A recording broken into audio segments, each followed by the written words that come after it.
Canal YouTube Eli Correia Oficial, o canal da saudade. Gente, o canal de maior sucesso no YouTube. São as histórias que a vida escreveu. Se inscreva, vamos ultrapassar a marca de 1 milhão de inscritos, vamos lá? Então, já ultrapassamos a marca dos 500 mil, agora falta chegarmos a 1 milhão. Mas precisamos da sua inscrição. Então se inscreva, dê aquele like, faça aquele joinha e acione o sininho. O sininho tocou? É mais uma carta de saudade, é mais uma história que a vida escreveu. E no canal YouTube Eli Correia Oficial, nunca cobiçar a mulher do próximo. 10º mandamento. A história que eu vou contar aqui aconteceu comigo há muitos anos atrás. Saí de Aracaju, Sergipe, e vim tentar a vida em São Paulo. Porém, até hoje, isso me traz consequências terríveis. E eu sei que eu nunca mais vou me livrar. Logo que cheguei, consegui um emprego em um pequeno mercado como açougueiro. Eu sempre tive prática em açougue, pois lá em Aracaju, lá em Sergipe, eu já trabalhava como açougueiro. E como eu estava em experiência nesse emprego, eu resolvi economizar o máximo que podia. E o jeito foi alugar um quartinho em uma pensão, apenas por um tempo, até ter certeza que o emprego daria certo e aí sim alugaria uma pequena casinha. Apesar de toda a dificuldade no início, aqui em São Paulo eu estava bem melhor do que lá em Sergipe. O salário era melhor. Eu tinha aqui mais possibilidades e logo eu poderia conseguir um lugar melhor para poder ficar, para poder morar. Pois a única coisa que não estava boa para mim aqui em São Paulo era morar naquela pensão. Pensão de 5ª categoria. O preço que eu pagava no meu quartinho realmente era muito barato. Mas a pensão era suja também, muito suja. Tinha até barata, até rato, você escutava os ratos à noite, sabe? Havia apenas 2 banheiros para 10 quartos. E às vezes quartos com mais de uma pessoa. Então, imagine, para você ocupar o banheiro, para você tomar banho, para você fazer suas necessidades, tinha às vezes até que pegar fila. E pior que ali, moravam alguns rapazes da pesada, que mexiam com drogas. E não era difícil a pensão ser invadida por policiais de madrugada atrás de traficantes. Eu comentava com um colega de trabalho, o Luiz, sobre aquela pensão, sobre morar naquele lugar, que eu não via a hora de poder sair dali. E 2 meses depois, trabalhando no mercado, esse meu colega de trabalho, trabalhando ali comigo no açougue do mercado, ele olhou para mim e disse: Celso, eu tenho uma ideia, eu tive uma ideia. Eu já vi que você nesses 2 meses é um cara muito legal. A gente trabalha junto, a gente se dá bem e eu acho que eu posso te ajudar. Nos fundos de minha casa, eu tenho um pequeno quartinho com banheiro. Está precisando de uma pequena reforma, de uma tinta, trocar algumas telhas. E olha, e se você fizer isso, tenho certeza vai ficar bonitinho esse cômodo, vai ficar novinho. Vamos fazer o seguinte: você vai lá, arruma o quartinho, pinta, troca as telhas, faz o que precisa, vai morar lá. Eu te dou uma carência de 2 meses para você arrumar as coisas e depois aí você me paga o mesmo valor que você paga nessa pensão que você mora. O que você me diz? O que você acha? Eu fiquei tão contente, mas tão contente com essa proposta que Luiz me fez, que eu inclusive o abracei. Sabe quando você dá aquele abraço de agradecimento? Muito obrigado, amigo. Muito obrigado mesmo. Eu não quis nem ir olhar o quarto. Eu já aceitei na hora, aceitei de cara. E ele ainda insistiu que eu olhasse primeiro, né? Que eu fosse lá ver, sabe? Mas para mim, para mim qualquer lugar seria melhor do que morar naquela pensão onde eu estava. Acabei indo com Luiz para ver o que precisava ser feito. E já no dia seguinte, comprei um galão de tinta, lixas, pincéis, comprei telhas, para trocar aquelas que estavam quebradas. Aquele quartinho estava perfeito para mim. Tinha um banheiro só para mim, a minha privacidade. E ainda eu tinha 2 meses de carência, Então eu aproveitei para comprar uma cama, um guarda-roupas pequeno, um fogão, uma geladeira, tudo de segunda mão. Mas não importa. Ainda sobrou um dinheirinho para eu comprar uma TV e um som. Puxa, o que eu queria mais agora em São Paulo? Meu Deus! Sabe quando uma pessoa é agradecida? Mas eu era tão agradecido a esse colega.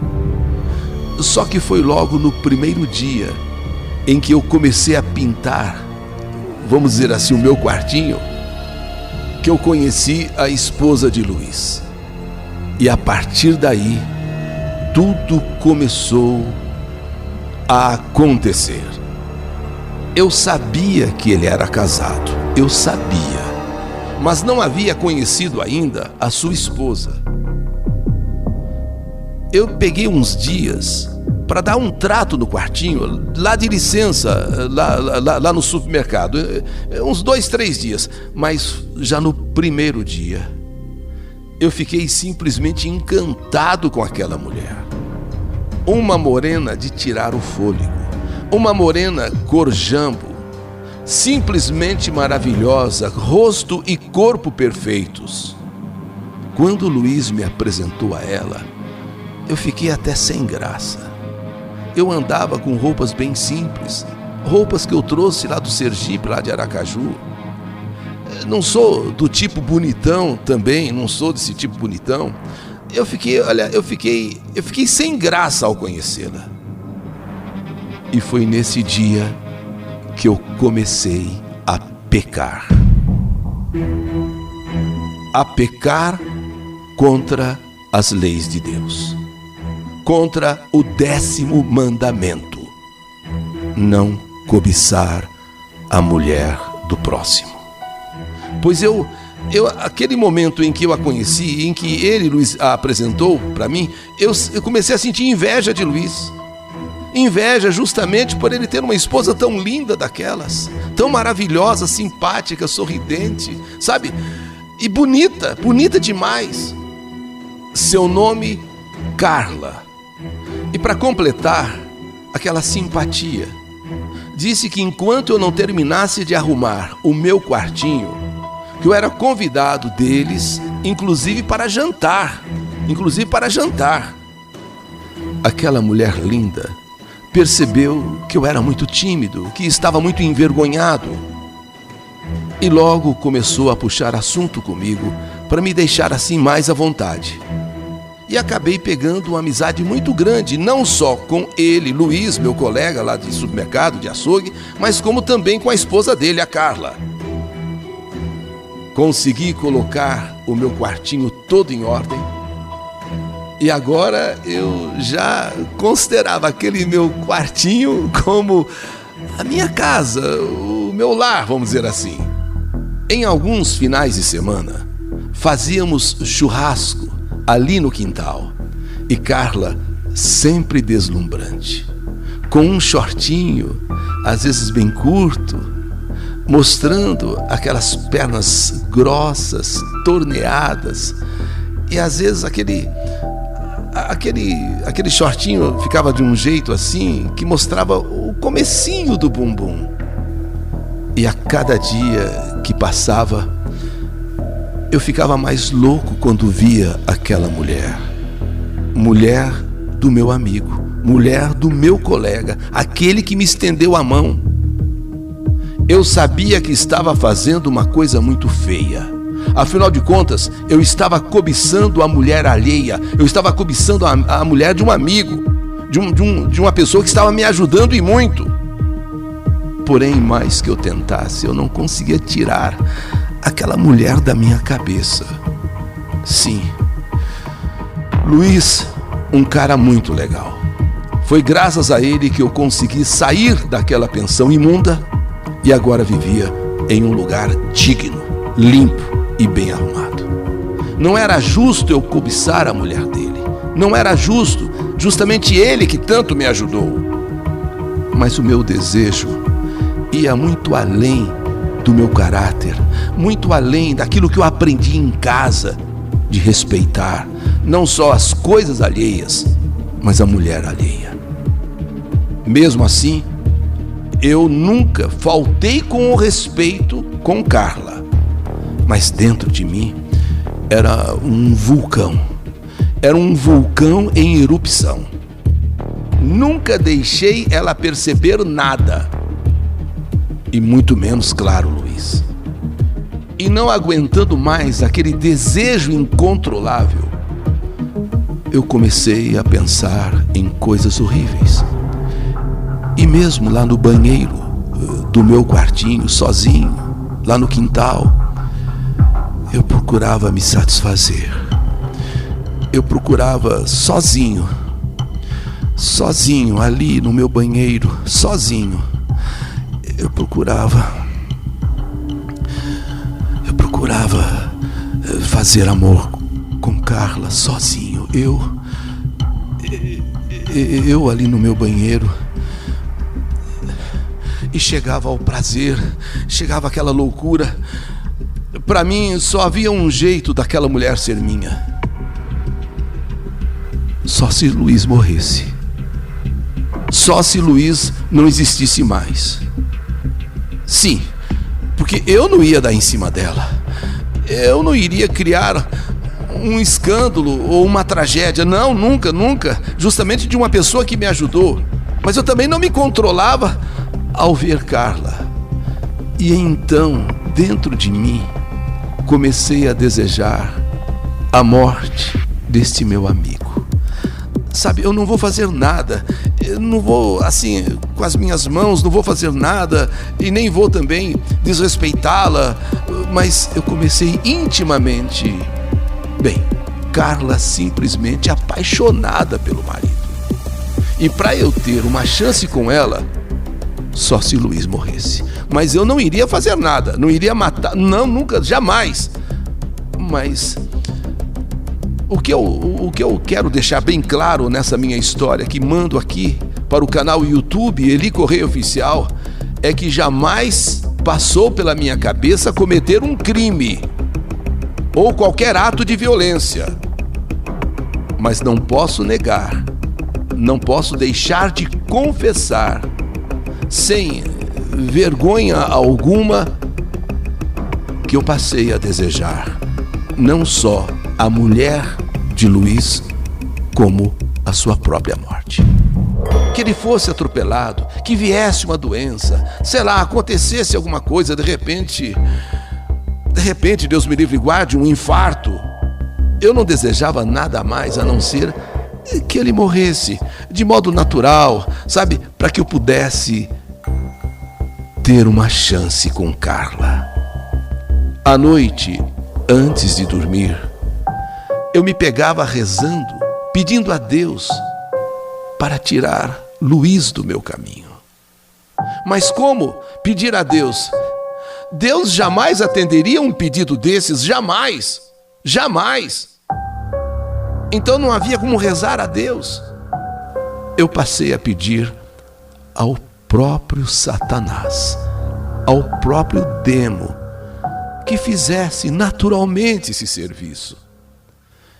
E foi justamente quando eu comecei a fazer esses pedidos ao demônio, ao Satanás, que coisas estranhas começaram a acontecer comigo.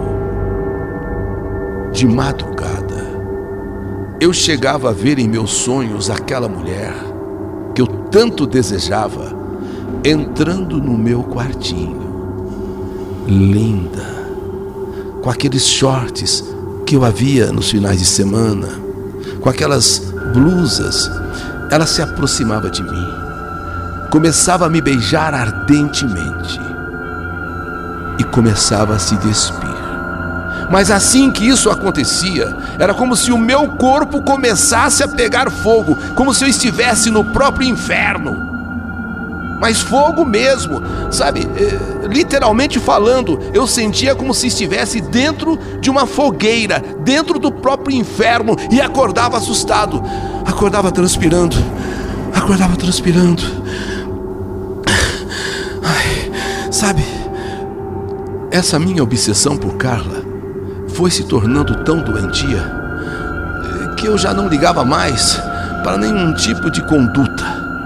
Comecei a procurar pessoas que faziam trabalhos ou algum tipo de trabalho, sabe? Para, de maneira assim muito natural, tirar Luiz do meu caminho. E foi em dezembro, 4 dias antes do Natal, que Luiz estava trocando o chuveiro de sua casa, quando recebeu uma descarga elétrica fulminante. Mas ele recebeu uma descarga elétrica tão forte, tão potente, que do jeito em que ele estava, com a mão no chuveiro, ali na resistência, naqueles fios, a descarga foi tão forte que ele ficou grudado ali e deu curto-circuito na casa. Luiz faleceu. Luiz morreu quando cuidava do chuveiro, quando foi consertar o chuveiro que não estava funcionando. Isso foi em dezembro, 4 dias antes do Natal. Sim, trocando o chuveiro, consertando o chuveiro, quando recebeu essa descarga elétrica fulminante. Quando recebi a notícia, eu estava lá no açougue, lá no supermercado, e quando eu recebi a notícia, eu fiquei chocado. Mas ao mesmo tempo, intimamente, eu senti que era o que eu queria. Apesar, claro, de ficar sentido, de ficar chocado, mas dentro de mim, algo me dizia que o meu problema estava resolvido. Ao contrário, o meu problema só estava começando. Velório, Luiz sepultado. Foi a partir da morte de Luiz que aqueles sonhos ou pesadelos que eu tinha com Carla começaram a se tornar muito mais frequentes. Só que agora eu a via nitidamente entrando no meu quarto, linda como sempre. Porém, quando ela se deitava na cama e eu ia abraçá-la, ela se transformava em uma criatura que eu nem sei descrever. E nesse momento ela me segurava com força, se transformava em fogo e me apertava dizendo: é isso que você queria? É isso que você queria? A morte de Luiz? A morte do meu marido? Esses pesadelos começaram a atormentar minha vida. Passei a sentir um enorme peso na minha consciência. Luiz que tanto me ajudou, Luiz que tanto estendeu sua mão a mim. E agora, eu nem respeitando estava a viuvez de Carla. E a desejava e queria me aproximar. E eu agora poderia realmente me aproximar dela, com aquela de ser o amigo, de confortá-la, sabe, aquela pessoa de dar o abraço, o carinho, o conforto. Mas, de verdade, eu não queria nada disso, eu a queria para mim. Porém, quando eu a via, passei a sentir medo dela. Sim, eu que tanto a desejava, eu que tanto a queria para mim, agora só de olhar para ela, eu me lembrava dos pesadelos terríveis que eu passei a ter com ela nas noites. Eu olhava para ela, a mulher dos meus sonhos, a mulher das minhas fantasias, de repente, era a mulher também dos meus pesadelos. eu não aguentei mais morar ali. Eu queria me livrar de tudo aquilo que estava me atormentando. Eu não conseguia mais ter uma noite calma, tranquila. As noites eram conturbadas, as noites se transformaram numa verdadeira loucura. Era eu dormir e Carla vinha. Entrava linda, maravilhosa em meu quarto, nos meus sonhos, nos meus pesadelos, e se deitava ao meu lado. E quando íamos nos abraçar, ela se transformava numa criatura dos infernos. Era o próprio demo, era o próprio Satã. Isso chegou a tal ponto que eu precisei ir embora, voltar para Sergipe, voltar para Aracaju. Só que os pesadelos não pararam de acontecer nem lá. Precisei passar por tratamentos, viver à base de calmantes. E hoje que escrevo essa carta é para tentar me redimir desse desejo que se tornou uma coisa tão absurda, tão cafajeste, canalha, de desejar a mulher do próximo, porque até hoje eu sou perseguido por esses pesadelos terríveis. Na verdade, nada me tira da cabeça que quem está me perseguindo é o próprio Satã. Pois quando eu pedi a ele pela morte de Luiz, eu prometia ser fiel a ele, porque a Deus, como que eu ia pedir uma coisa dessas? Então me restou a força de Satã, e eu prometia ser fiel a ele se eu conseguisse, ter aquela mulher para mim. E agora eu sinto que estou sendo cobrado pelo demo, cobrado por Satã. O que eu pedia ele fez. Luiz morreu. Mas depois ficaram os pesadelos, a minha consciência. Enfim, eu desejei a morte de alguém que tanto me ajudou. Eu não sei, de fato eu não sei, eu não tenho... Eu não sei se foi um acidente, essa descarga elétrica no chuveiro, uma coincidência, sei lá. A verdade é que me sinto culpado do que aconteceu a ele. Muito embora eu não tenha na prática nada a ver com aquilo, porque ele foi mexer no chuveiro. Porém, eu fazia as minhas orações ao demo. Eu fazia aqueles trabalhos para que Luiz morresse. Coincidência ou não, fatalidade ou não, a verdade é que ele morreu. E agora eu estou pagando o preço da minha cobiça, me sentindo culpado até o último fio do meu cabelo. E o que eu faço? E o que eu devo fazer? Não sei. Quem sabe, depois dessa carta, eu possa encontrar um caminho. Esta é a minha história. História que a vida escreveu. Que saudade de você!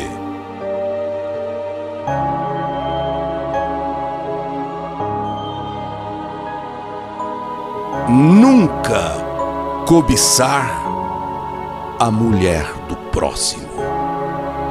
10º mandamento. História do canal YouTube Eli Correia Oficial.